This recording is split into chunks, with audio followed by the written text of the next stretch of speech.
শরীয়তপুরের গোসাইরহাট উপজেলা স্বাস্থ্য কমপ্লেক্স প্রাঙ্গণে প্রায় 50 ফুট এলাকা জুড়ে মাটি অস্বাভাবিক গরম হয়ে ওঠার রহস্য খুঁজছেন ভূতত্ত্ববিদরা।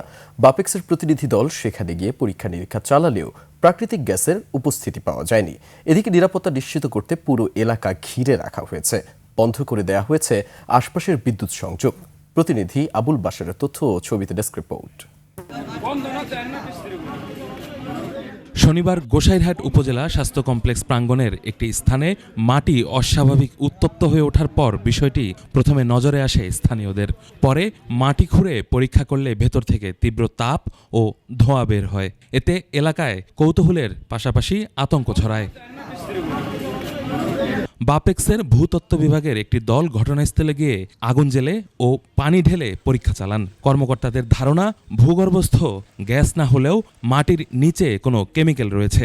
আবর্জনা কিংবা বিদ্যুতের লিকেজ থেকে এ তাপ সৃষ্টি হতে পারে।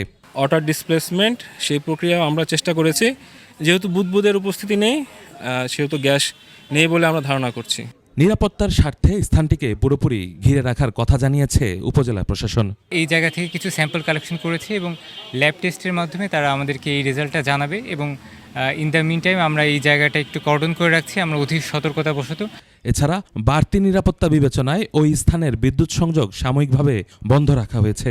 ফাইনালি আমরা এটা সিদ্ধান্ত উপনীত হয়েছি যে বিদ্যুতের লিকেজের কারণে সাধারণত এই ঘটনাটা ঘটেনি বলে আমরা এখন পর্যন্ত জানছি। তারপরেও অধিক সেফটির জন্য জায়গাটা কর্ডন করে রাখা হয়েছে। অনাকাঙ্ক্ষিত ঘটনা এড়াতে ঘটনাস্থলে দায়িত্ব পালন করছে পুলিশ ও ফায়ার সার্ভিস কর্মীরা। ইউসুফ হাসান নাইম, 21 টেলিভিশন।